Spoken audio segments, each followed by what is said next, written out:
One man, one cabin, one corrupt developer.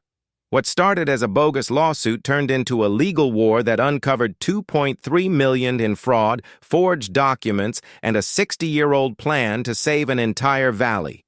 This isn't just a property dispute, it's a masterclass in justice, community, and the power of legacy. The day that I nearly lost my family's property was the day that I learned that I had the whole valley. Cops were called to my illegal cabin by Linda Whitmore at 7:00 a.m., police sirens piercing the morning fog, my chimney smoke blending with diesel fumes. She had no concept that I did not merely own the property. I held her mortgage, her husband's commercial lease, and the road she traveled in on. 3 months of increasing harassment, complaints of noise when I was sound asleep. Structure code violations on a cabin that predates her birth. Threatening. Letters warning of $500 a day fines. Randon battled the fines on her, but Linda had no idea what she'd unleashed. By the time I finished, she'd be standing on courthouse steps, news crews, and a truth that would erase that smug smile right off her Botoxed face. Where are you viewing from? Leave a comment with your location. I need to know if HOA Karens are this terrible everywhere. Let me take you back to where it all began. My grandfather purchased 2,400 acres of land in Montana's Clearwater Valley in 1963 for $800. $800. That is what a good meal costs these days. He had timber rights, mineral rights, water rights, the entire enchilada. Smart old coot knew his stuff. I inherited this property at age 28, shortly after my parents were killed in an automobile accident. Spent every summer here as a child, learning woodworking from Grandpa, constructing this A-frame cabin with my own 2 hands. 1,200 square FT of total freedom, solar power, well water, composting toilet, totally off-grid and legal in all respects. Having burned out in corporate software consulting, I opted for the simple life. Work from home, breathe fresh air, no traffic or office politics. Me, the mountains, and the rustle of wind in pine trees. But gentrification crawling up the valley like a molasses avalanche. California dollars snapping up acreage, constructing McMansions that resembled Beverly Hills, not Big Sky country. The latest eyesore was Clearwater Estates. 32 luxury residences worth between $800,000 and $2 million, handled by Whitmore Properties. Meet Linda Whitmore. Visualize this. 52 years old, bleach blonde hair sprayed into a helmet, driving a white Escalade probably worth more than most houses. She was HOA president and the real estate developer, which should have been the first red flag. Her motivation was as clear as day. She wanted my land for Phase 2 expansion. With my property, she could triple the value of her existing lots. Her first move was subtle.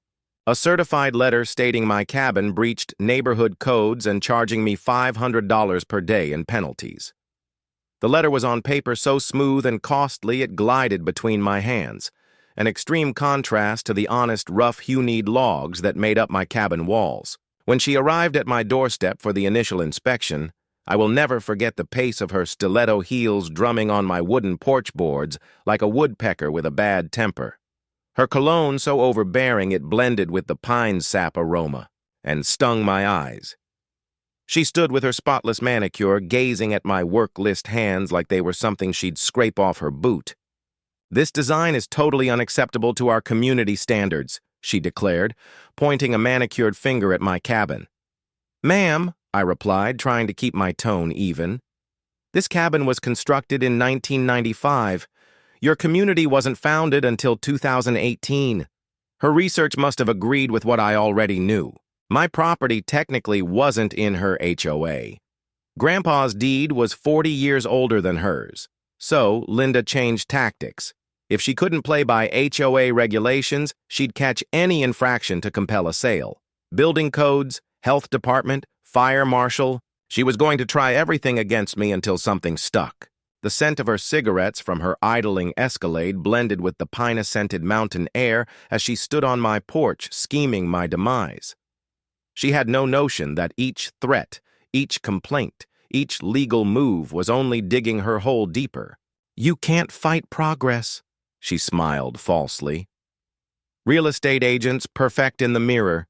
This valley is going to be built whether you enjoy it or not." I stood there and watched her pull away, her white Escalade raising clouds of dust on the gravel road my grandfather built himself. I listened to the hum of her engine disappear into the distance, replaced by the rustle of wind through pine needles and the far-off squawk of a hawk wheeling overhead. What Linda didn't know, what she couldn't possibly know, was that she'd just made war with the wrong family. Grandpa hadn't merely purchased land, he'd purchased influence, and I was about to find out how much influence that was. Linda's first serious salvo across the bow came 2 weeks later. An anonymous complaint to the county inspector concerning an unpermitted building. I had to laugh. She wasn't even attempting subtlety now. Inspector Jake Morrison arrived on a Tuesday morning, apologizing but professional. Good old boy with calloused hands and worn work boots that had actually seen labor. "Sorry about this, son. Got a complaint. Have to investigate it. You understand." "No trouble, Jake. Come on in." We walked through every inch of my cabin. Jake's beam of light skipped across hand-fitted joints. Good electrical work, structural braces that probably would withstand a tornado. His eyebrows continued to rise as we walked. "Son, they constructed this better than half the houses in town." "Who did the construction?" "My grandfather and I. Took us 3 summers. Jake produced original building permits issued in 1995, signed, and stamped by his predecessor. All legal, all documented, all done by the book. Whoever made this was either blind or lying," he grumbled, scribbling on his clipboard. But Linda wasn't finished. The aroma of her cigarettes stayed in the Mountaineer. The following morning when I discovered her business card stuck under my windshield wiper. On the back, she'd penned, "State Environmental Agency complaint filed, illegal sewage disposal. You're done." He was going state route, attempting to bury me in bureaucracy. Time to bring out my counterpunch.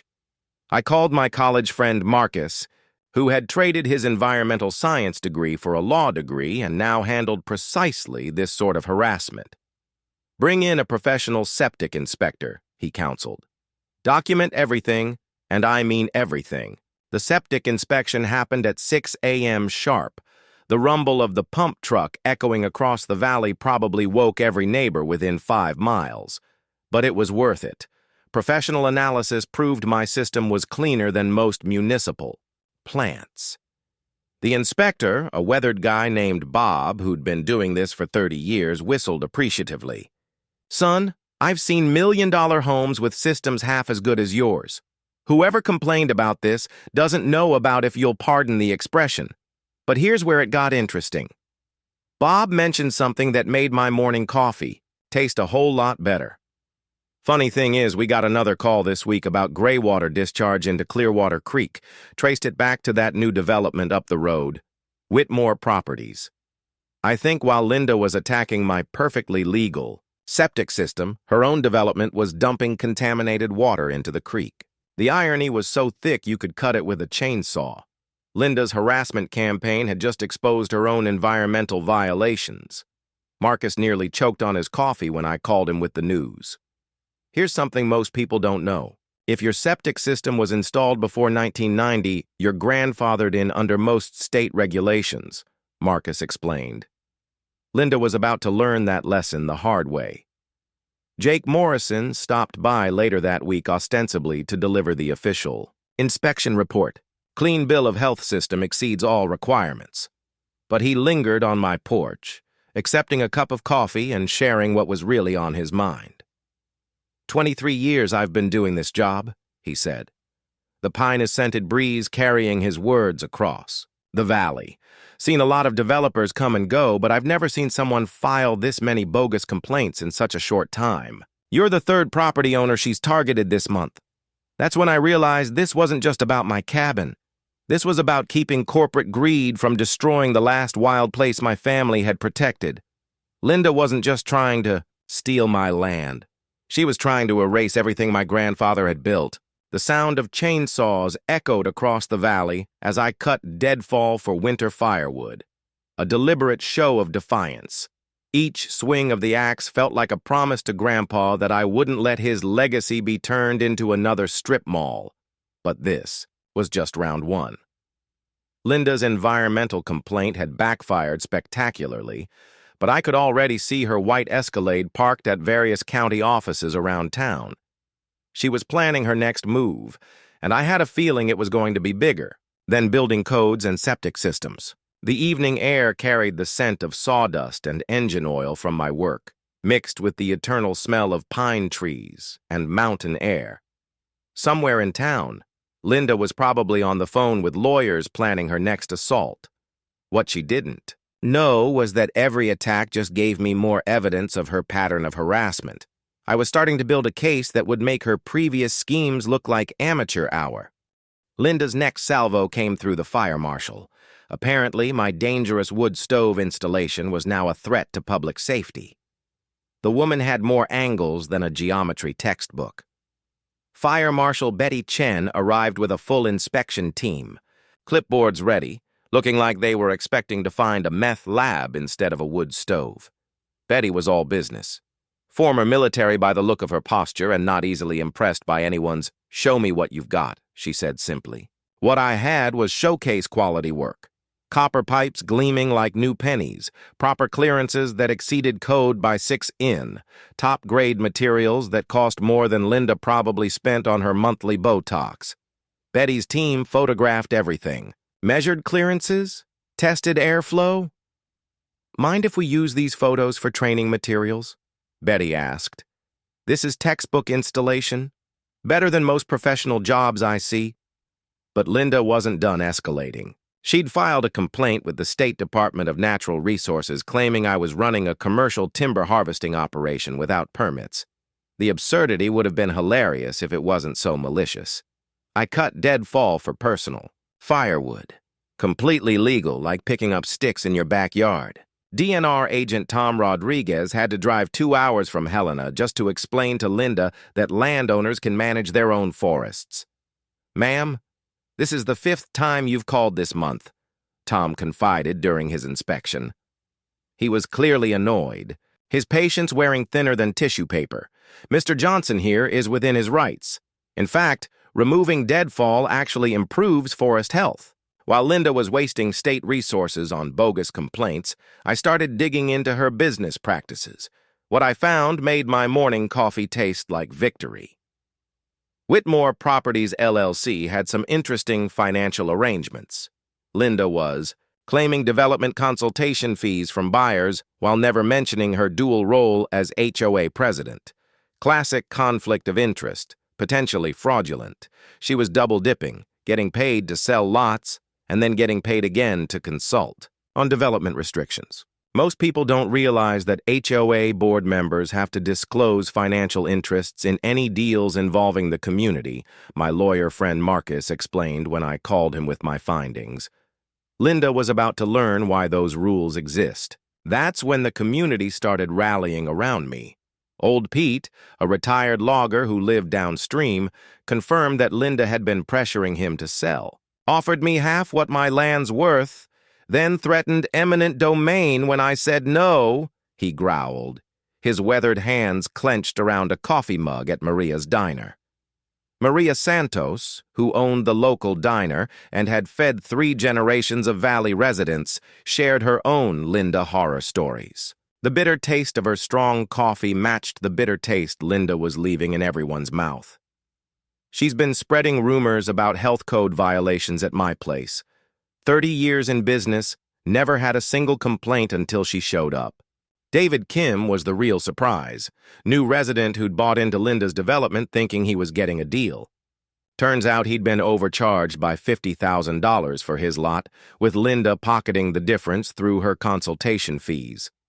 The sound of my chainsaw echoing across the valley became a daily ritual, cutting firewood with deliberate defiance. Each log split with a satisfying crack that seemed to announce my intentions to the whole valley. The scent of sawdust mixed with engine oil in old Pete's workshop, where we started planning our response. You know what really gets me? Pete said, tracing his thumb along the edge of a highly polished axe blade. She comes in here from California with her fancy car and pretend smile, thinking she can bulldoze families who've lived around here for generations. Maria nodded, wiping down the counter with the kind of precision born from decades of doing it. My grandfather built this diner in 1952. Fed loggers, ranchers, folks who worked with their hands. Now she wants to remake this entire valley into some sort of theme park for fat cats. But Linda's harassment campaign was far from over. I could spot her white Escalade parked outside the county courthouse most afternoons, no doubt scheming up her next move. The woman had more endurance than a telemarketer, and twice the moral flexibility. What she didn't know was that every government agency she contacted, every false complaint she lodged, every threat she made was building a paper trail that would ultimately consume her. I was documenting everything, gathering a case that would make her earlier harassment look like a friendly suggestion. Evening air filled with the smell of wood smoke from my chimney, mixing with the evergreen pine smell of the mountains. Somewhere in town, Linda was likely scheming up her next move, but now I had allies, evidence, and a growing understanding that this battle was about more than just my cabin. This was about halting a pattern of abuse that had gone on long enough. Linda's harassment campaign hit a new level of desperation over the next month. Daily wellness checks from the sheriff's department became my new normal. Spurious noise complaints when my cabin was as quiet as a tomb. She even called Child Protective Services, claiming my unfit living arrangements were putting children in danger, despite the fact that I lived alone and the nearest kid was 5 miles away. The breaking point arrived at 11 p.m. on a Tuesday. Deputy Johnson's cruiser came rolling up my gravel driveway, red and blue lights cutting through the black night like angry fireflies. The crunch of his boots on frost-covered ground announced another spurious call. "Domestic disturbance report," he said, clearly embarrassed. "Sorry, but I have to check. I'm in my pajamas and bare feet, cabin dark behind me, and there is no other human being within miles." "Deputy, do I appear to be bothering anybody but myself at the moment?" He made notes with a sigh. He wouldn't file, probably. I'm receiving 2 to 3 calls a week, all from the same number. Between you and me, harassment, plain and simple. Linda took it to the courts, requesting an emergency injunction, alleging my threatening actions at an HOA meeting I never attended. Small claims court on a Thursday morning. Linda had an expensive suit-wearing lawyer and arrived with an expensive, suit-clad lawyer. I showed up in a manila folder, and the truth. The judge, a no-nonsense woman named Patricia Wells, looked about as impressed with Linda's drama as I did. "Your Honor," Linda's lawyer started, "my client is afraid for her safety because of Mr. Johnson's increasingly erratic actions." I stood up, pulled out my phone, and projected security camera footage onto the courtroom wall, date and time stamps clearly showing I wasn't anywhere near the supposed meeting where I had allegedly threatened her. Judge Wells dismissed the case in under 5 minutes. "Miss Whitmore, I'm warning you about filing frivolous complaints. This court has better things to do. Time to bring in professional help. I hired private investigator Sarah Chen. No relation to the fire marshal, but equally no nonsense." What she found made Linda's harassment look like amateur hour. "Your Linda has a pattern," Sarah reported over coffee at Maria's diner. The PI's findings were spread across the worn wooden table like evidence in a murder case. "She's done this exact thing in 3 other communities, always targets landowners adjacent to potential developments." The pattern was crystal clear. Linda had been sued twice for HOA board conflicts of interest. Her real estate license was suspended in California for undisclosed dual representation. Most damning of all, she owed $180,000 in back taxes on her Montana properties. Here's a tip for anyone dealing with HOA harassment. Document everything with timestamps, Sarah advised, tapping her pen on a thick folder of evidence. Those records become crucial evidence when you need to prove a pattern of abuse. The community was rallying, like I'd never seen. Old Pete revealed that Linda had tried to buy his land for half market value, threatening eminent domain when he refused. Linda told me the government would take it anyway if I didn't sell to her. Pure intimidation. Maria shared that Linda had been spreading rumors about health code violations at the diner, trying to pressure her into selling the building. 30 years feeding this community, and she wants to turn my place into a Starbucks. David Kim discovered he'd paid $50,000 over market rate for his lot, with Linda pocketing the difference through hidden fees. She called them premium location adjustments. I called them theft.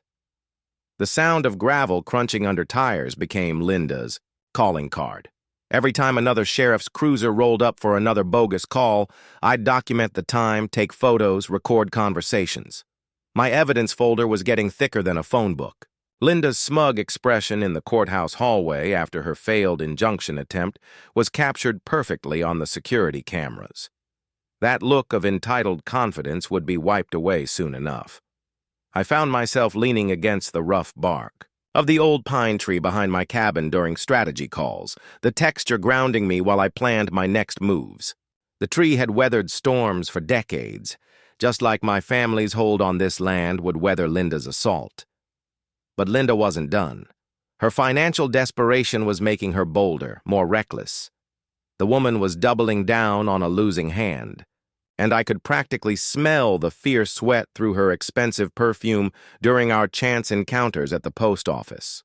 What she didn't know was that every escalation, every false complaint, every desperate legal maneuver was just adding evidence to a case that would eventually destroy her.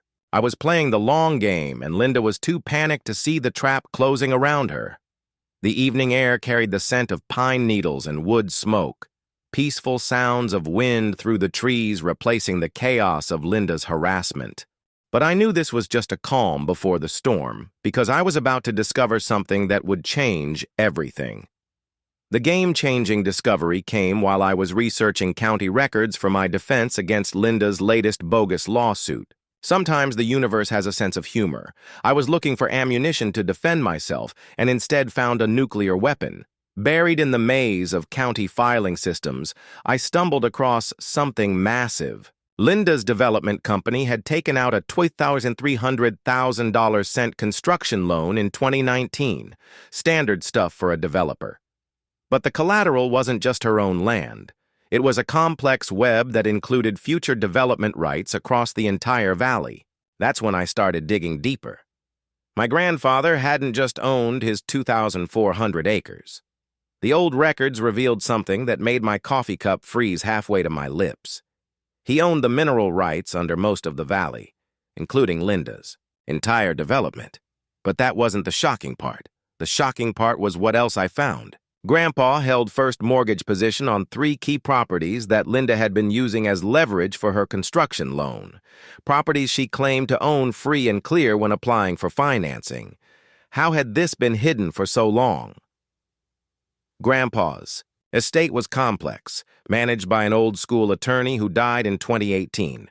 The new estate lawyer had never fully explained the scope of my inheritance. County records were scattered across multiple filing systems, some dating back to territorial days, filed under different naming conventions. I spent 14 hours in the county records office, my eyes burning from reading microfilm and faded documents. But what I discovered was worth every minute of eye strain. Grandpa's 1963 purchase included all rights, appurtenances, and future development considerations, legal language from the 1960s that gave me veto power over any development affecting the watershed. The leverage bomb was incredible. Linda's entire development was built on land where I controlled mineral and water rights. Her construction loan was in default. She'd missed 2 payments during her harassment campaign against me. The bank was getting nervous about her ability to complete Phase 2, which required my land to be financially viable. When I finally reached the estate lawyer, grandson of Grandpa's original attorney, he confirmed my reading of the documents. "Your grandfather was smarter than most people realized," he said over the phone. He specifically designed this structure to prevent exactly what Ms. Whitmore is attempting. That's when I discovered the handwritten note inside the original deed. Grandpa's neat script on yellowed paper for my grandson. Never let them turn this valley into another strip mall. I sat in my truck outside the courthouse with that note in my hand and finally realized this wasn't just inheritance. It was a stewardship burden. Grandpa had known that one day someone like Linda would show up, and he'd planned for this fight 60 years ahead of time. Most folks assume that property ownership is straightforward. You purchase land, you own it, I told myself, going over the implications. But mineral rights, water rights, and development easements can be a part. Your grandfather might have been more intelligent than you knew. Linda had no clue that I now had all the cards. Her harassment campaign, her threat letters, her attempts to bully me off my land. All of it had been built on the mistaken assumption that she had the power and I did not. The question now was tactics. I could deliver a quick knockout blow, opening everything up at once and watching her empire implode. Or I could allow Linda to dig her hole deeper while I quietly assembled allies and evidence. When the truth finally made it out, it would be so extensive, so damaging that she'd never recover. As I drove home, windows rolled down, the smell of pine trees and mountain air filling my truck, I felt something I hadn't felt in months. Total confidence. The hunted had become the hunter, and Linda Whitmore had no idea what was coming. Time to gather my team. This wasn't a one-man show anymore. Linda's history of abuse had hurt too many people, and it was time for coordinated justice. First, the legal dream team. My estate attorney plus Marcus, my environmental lawyer pal from college. Then Maria's nephew, Carlos, a forensic accountant who specialized in following dirty money through shell companies for community assistance. Old Pete, Maria, David, Kim, plus 3 other neighbors who'd been harassed by Linda's tactics. The strategy session occurred at Maria's diner after closing. Coffee brewing, pie cooling on the counter, legal documents spread across tables where 3 generations of locals had made key decisions. The weathered wooden surface had absorbed decades of conversations. And tonight, it would see the planning of Linda's demise. Phase 1, Marcus detailed, drawing diagrams on napkins, let Linda escalate while we construct ironclad documentation. Phase 2, reveal just enough to make her desperate. Phase 3, public confrontation with complete evidence and media available. The legal action started immediately, filing a quiet title suit to determine my extensive land rights. This would compel Linda to react in court, divulging her legal stance. Request for environmental impact study for Linda's Phase 2 expansion, in light of my veto power. Official complaint with the State Real Estate Board regarding Linda's unreported conflicts of interest. Carlos's forensic analysis uncovered the extent of Linda's financial misdeeds. She'd been paying personal legal fees out of HOA dues, definitive embezzlement. She double-mortgaged her own properties to finance the building. Most incriminating, her contracting firm had liens against her for unpaid subcontractors of more than $300,000. 0. In most Western states, mineral rights are separable from surface rights. I told the group, steam from coffee wafting around us, like incense. Always read your deed's words carefully. Your neighbors may own more than you realize. Community organizing went into high gear. Wednesday coffee sessions at Maria's became strategy meetings. We created a joint legal fund for impacted neighbors. Above all, we made a plan to show up at the next HOA meeting in numbers. Linda could not frighten a group of cohesive citizens. My cabin was converted into evidence headquarters. Security cameras in every direction, professional-level audio recording tools for all subsequent encounters with Linda. I hired a professional surveyor to produce detailed maps validating my property lines and entitlements. Every conversation, every threat, every phony complaint was meticulously documented. HOA board members who stand to gain financially from transactions with the community are required to disclose it. It's fiduciary duty, Marcus explained at one of our evening planning meetings. Offenses can result in personal liability for damages. The beauty of a quiet title action was realized as Marcus outlined the procedure. The legal process compels all parties claiming rights to your property to establish their case in court. It's as if clearing the air officially. Linda will be forced to answer, and when she does, her whole house of cards comes under oath scrutiny. I was finding myself going to the cemetery more often throughout this planning period, vowing to defend the valley he'd saved. The granite headstone was plain, weathered by storms off the mountains. But the man's legacy was far more complicated than I'd ever realized. This battle wasn't just about real estate. It was about corporate greed versus community values. The aroma of pie and coffee in Maria's kitchen was now the setting for late-night strategy meetings.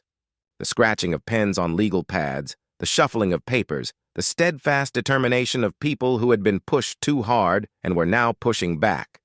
Linda's white Escalade passed by the diner more and more, slowing as she attempted to see through the windows. She sensed something was going on but couldn't determine what.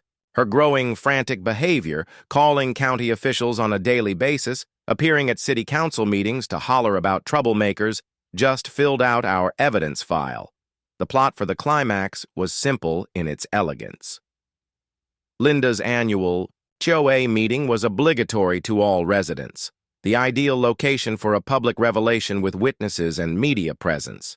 She'd make her Phase 2 expansion plan presentation, anticipating smooth approval from intimidated residents. Instead, she'd be confronted by a joined community, equipped with facts, legal papers, and the reality of her criminal schemes. The location would be the community center, middle ground with media coverage, sheriff's deputies waiting in the wings for anticipated disruption.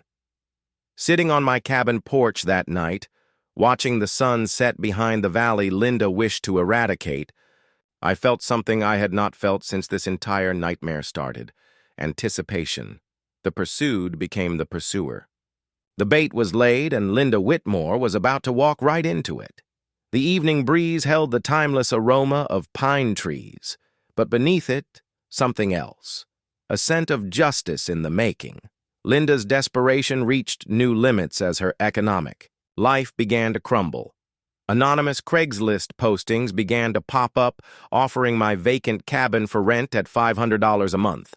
Impersonator social media accounts listed my address as a squatter spot where individuals could camp for free. She even contracted a private security firm to ride around my property boundary. The escalation of sabotage was pathetic and risky. My solar panels were sabotaged overnight somehow. Security cameras recorded a white Escalade slowly driving around. At 2 a.m., my driveway was blocked off with no trespassing signs that I'd never put up. Most urgently, an individual had been meddlesome with my water well lid, possibly tainting my drinking water. Each event was recorded in photographs, video, timestamps, and description. The security system I'd installed recorded everything in high-definition clarity, motion detectors, night vision cameras, audio capture. My cabin was now more secure than Fort Knox, but Linda's financial crisis was what was really going on. Bank notices began coming to her office every day. The default notice on her $2,300,000 building loan was only the start. Mechanics' liens from subcontractors were coming faster than she could fight them. Her whole empire was falling apart, and she was panicking. The attempt at bribery occurred on a Tuesday morning. Linda came to me in person, her characteristic arrogance giving way to barely suppressed panic. The overwhelming aroma of her perfume could not quite cover the fierce sweat beneath. "Let's be sensible here," she said, her voice rising higher than normal. "I'm willing to make you a very fair offer, $400,000 in cash for your cabin and 50 acres. I politely refused, and she raised it to $600,000. Then $800,000. Her ultimate offer made my morning coffee almost spout out my nose. $1,200,000 plus assumption of all legal costs. "I thank you for the offers, Linda," I said. Record playback of every word. But this property is not for sale for any amount. My counterproposal was designed to push her off a cliff. You can buy my endorsement of Phase 2 development for $5 million cash, though. Her face went through confusion, anger, and fear in 3 seconds. What are you even saying? You cannot veto development. You're nothing but a squatter with grandeur delusions. I bet your investors would be interested in hearing about your financial status. I am amazed, observing her eyes widening in fear. The pressure from the community was building all around her. Other homeowners found Linda had been padding HOA budgets to pay for her own legal spats.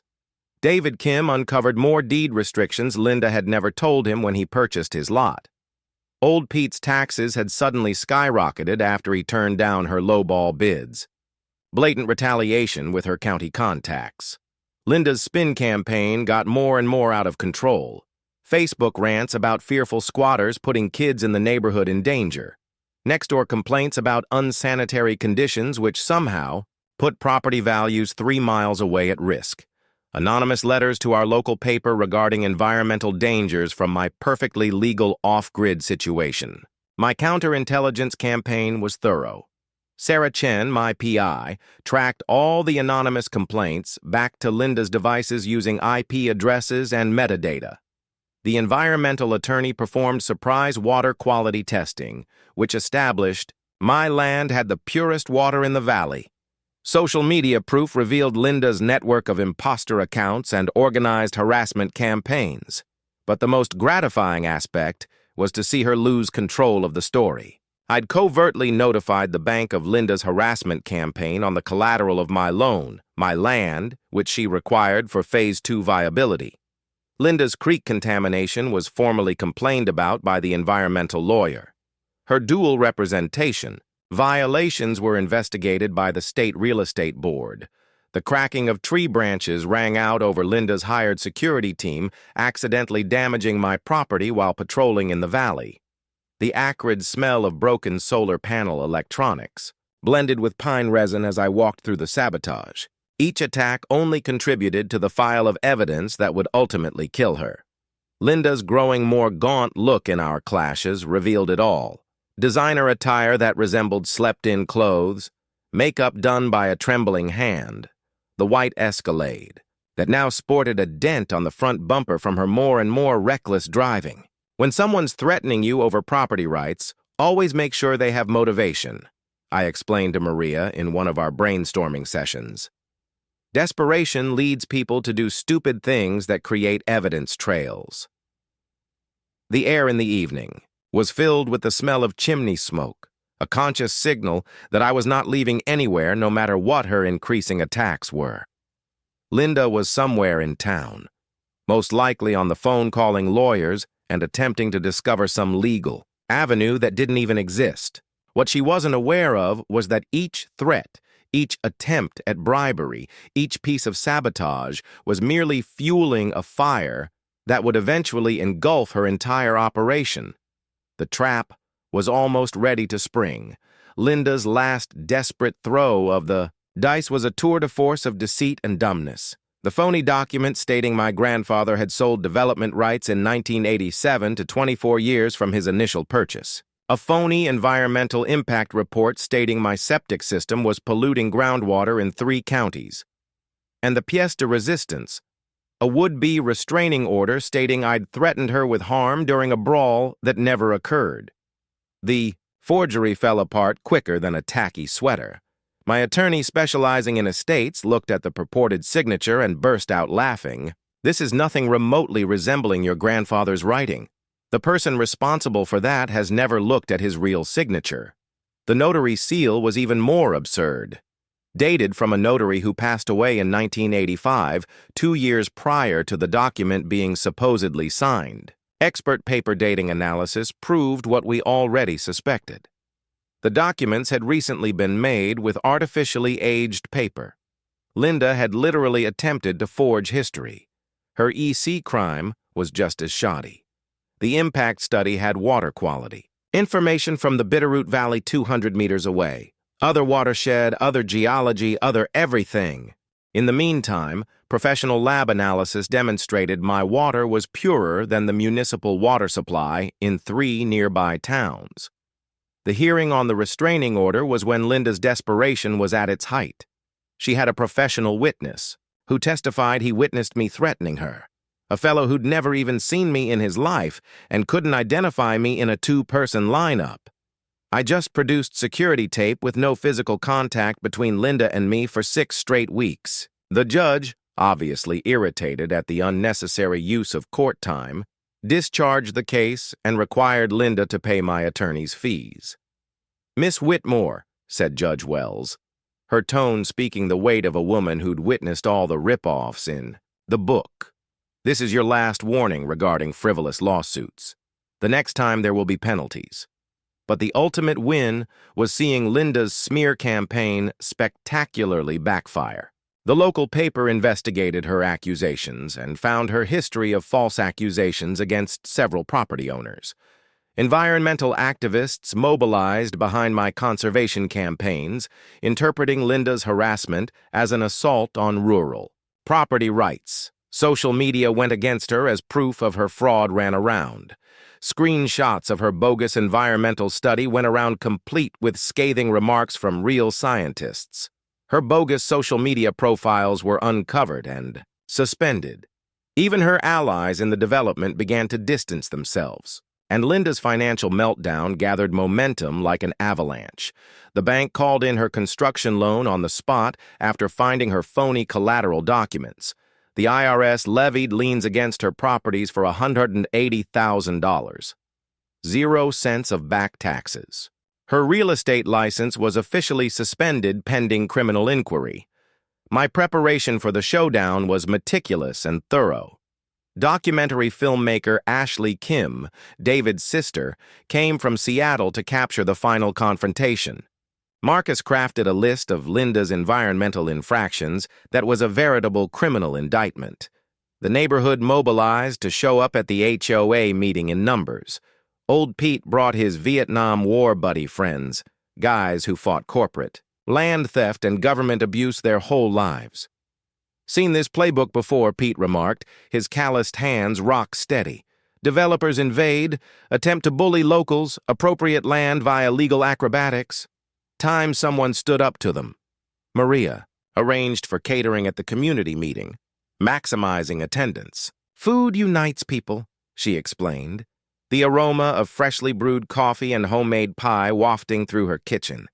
Linda's going to get a lesson on what real community is all about.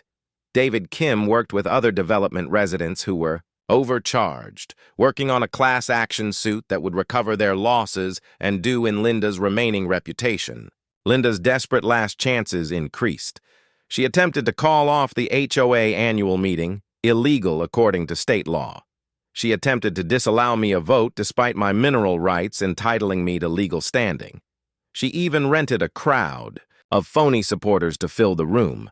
But they were so blatantly out of place that they only served to call more attention to her chicanery. Technical preparation was at military levels of exactness. Professional surveyor produced detailed maps demonstrating my full land rights in living color. Carlos, the forensic accountant, put together a presentation of Linda's financial crimes that would bring a federal prosecutor to tears of happiness. The Office of the Attorney General verified they were watching what happened. The stage was set for the climax. Community center reserved. Local news informed to a big development story. Sheriff's deputies waiting on deck for anticipated disruption. Linda did not suspect her would-be empire was to become a lesson in caution. The desperation creeping into Linda's voice during taped telephone calls said it all. Fear perspiration seeped through her high-priced perfume during our last opportunity, meeting at the post office. The heft of grandfather's original deed documents in my briefcase felt like justice incarnate. When someone starts forging documents, they're admitting they know their legal position is hopeless. I told the documentary camera during a pre-meeting interview, document fraud is a felony, even in civil disputes. The evening before the showdown, I stood on my cabin porch, watching the sun set over the valley Linda had tried to steal. Tomorrow, 3 months of harassment, lies, and fraud would finally face the light of truth. The Clearwater Community Center had never seen anything like it. 150 residents packed into a space designed for 100. The air thick with tension and anticipation. The evening news crew set up in the back corner, cameras rolling. Ashley Kim positioned herself strategically with her documentary equipment. Sheriff's deputies flanked the exits, expecting trouble. Linda's faction huddled near the front, her expensive lawyer in a $3,000 suit. A handful of fake supporters who kept checking their phones like they'd rather be anywhere else, and a security guard who looked increasingly uncomfortable as the room filled with angry locals. My community filled the rest of the space. Old Pete and his Vietnam veteran buddies, weathered faces set in grim determination, Maria with her extended family, 3 generations of Valley residents. David Kim and the other defrayed development buyers armed with legal documents. The energy in the room was electric, like a thunderstorm about to break. Linda called the meeting to order, her voice pitched higher than usual, hands trembling slightly as she shuffled her presentation materials. Tonight, we'll be voting on the Phase 2 expansion that will bring prosperity and progress to Clearwater Estates. Her PowerPoint was all corporate polish and empty promises. Artist renderings of McMansions nestled among clear-cut hills. Economic projections that assumed infinite growth. And at the center of it all, my grandfather's land marked as future development parcel. This illegal cabin, Linda said, pointing at a photo of my home, represents everything holding our community back from reaching its full potential. The HOA board recommends immediate eminent domain proceedings. That's when I stood up. Point of order. I'd like to address the assembly. Linda's face flushed red. You have no standing here. This is a private HOA meeting. Actually, I said, pulling out the microphone I brought, I do have standing. Would you like to see my mineral rights documentation? The room erupted. Linda tried to refuse. Her lawyer whispered urgent advice in her ear, but Deputy Johnson enforced meeting procedures. Let him speak, ma'am. This is still America. Let him speak. Let him speak. The chant started with Pete's veterans and spread through the entire room until Linda had no choice but to step aside. I connected my laptop to the projection system and displayed grandfather's original 1963 deed on the wall. Ladies and gentlemen, Linda's been trying to steal land she never had any right to touch. The revelation hit like a physical force. I explained mineral rights, water rights, development restrictions, the comprehensive legal framework that gave me veto power over any development affecting the watershed. This woman has spent 3 months harassing me for land that I not only own, but that she needs my permission to develop around. Linda's desperation exploded. Those documents are fake. He's a squatter and an environmental terrorist. He's been threatening me for months. Really? I clicked to the next slide. Let's talk about threats. The evidence avalanche began. Marcus presented court-certified deed documentation. Carlos revealed Linda's embezzlement of HOA funds, her double-mortgaged properties, her unpaid taxes. The environmental lawyer showed photos of Linda's illegal creek contamination alongside lab results, proving my water was cleaner than municipal supplies. But it was the community that delivered the real knockout punches. Old Pete stood up, his voice carrying the authority of 8 decades. Linda tried to cheat me out of my grandfather's land, too. Offered half what it's worth, threatened eminent domain when I refused. Maria was next. She's been using HOA money to pay her personal lawyers. 30 years I've been feeding this community, and she wanted to destroy my diner for a parking lot. David Kim's revelation stunned even me. She overcharged me $50,000 for my lot and called it a premium location fee. Pure theft. Then came the mic drop moment. A man in a dark suit stood up from the back of the room. Miss Whitmore, I'm Robert Chen from First National Bank. Your construction loan is in default and we're calling it due immediately. The room went dead silent. Your collateral is insufficient and this gentleman owns the mineral rights under your entire development. Your Phase 2 expansion is financially impossible. Linda's meltdown was spectacular. She screamed about conspiracies and unfair treatment, threatened to sue everyone in the room, and in her rage, accidentally admitted to forging the 1987 documents. Those papers were perfect. You can't prove they're fake. Deputy Johnson stepped forward, notepad ready. "Ma'am, did you just admit to document fraud on camera?" The community vote was swift and merciless. Phase 2. Expansion rejected, 87% to 13% vote. Of no confidence in Linda as president. Unanimous resolution supporting my conservation efforts passed by acclamation, as Linda was escorted out, still screaming threats and promises of revenge. I addressed the stunned audience. "Linda, you just threatened me in front of 150 witnesses and 3 cameras. I think you're done." The gasps from the audience, the sight of Linda's face cycling through rage and terror, the smell of tension sweat in the overheated room. It was the sound and smell of justice finally arriving. 1 week later, Linda Whitmore was arrested for document fraud and embezzlement.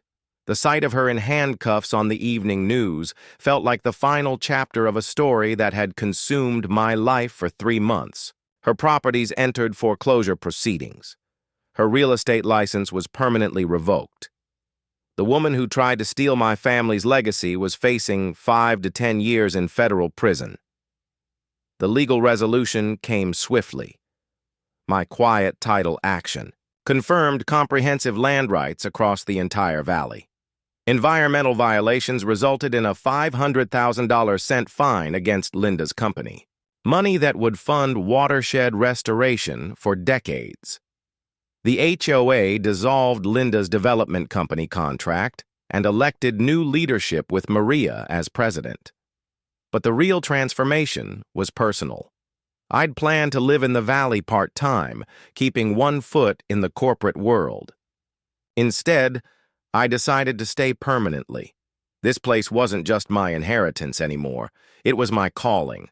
I launched a conservation easement program protecting 1,800 acres of the most sensitive watershed areas. 3 neighboring families joined, immediately creating a buffer zone that would prevent future Linda Whitmores from destroying what took nature centuries to build. The program became a model for rural conservation across Montana. The community benefits multiplied like ripples in a pond. We established the Clearwater Valley Scholarship Fund using Linda's forfeited deposits, sending 3 local kids to college every year. The Conservation Trust protects the watershed for future generations while allowing sustainable forestry and responsible development. Our annual Harvest Festival celebrates community victory and traditional values. Last year, we had over 500 visitors supporting local businesses. Individual outcomes exceeded my wildest expectations. Old Pete's property values rose 40% due to conservation protections, securing his retirement after decades of hard work. Maria's Diner became the unofficial community center, thriving as the heart of our restored valley.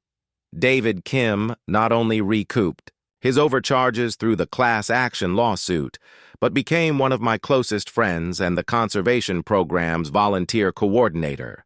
3 other communities contacted me about similar developer schemes leading to a statewide network of rural landowner advocates. Ashley's documentary won the Regional Film Festival and raised national awareness about corporate land grabs in rural America. The state legislature introduced the Linda Law, preventing HOA conflict of interest abuse, real systemic change born from our local fight. Financial justice came full circle. Linda's seized assets partially re-imbured fraud victims. The money couldn't restore trust in the system. I purchased her foreclosed properties at auction, adding them to the conservation easement and ensuring they'd never threaten the valley again. The bank settled quietly, admitting inadequate due diligence and implementing stricter oversight procedures. The bigger picture impact still amazes me. Local newspaper series exposed similar schemes across rural America, creating a playbook for fighting corporate harassment. Environmental groups use our case as a template for landowner rights education. The real estate industry implemented stronger conflict of interest oversight because of what happened here. But the best part is the sounds that fill the valley now. Laughter of children at the harvest festival instead of Linda's courtroom threats. Wood smoke from community bonfires mixing with the eternal scent of pine needles underfoot. Bird songs and wind through trees instead of legal arguments and construction noise. Standing on my cabin porch at sunset, watching the valley vista unmarred by McMansions, I finally understood what Grandpa meant about stewardship. This wasn't just about property ownership. It was about protecting something irreplaceable for people not yet born. Always research who's really behind development pressure.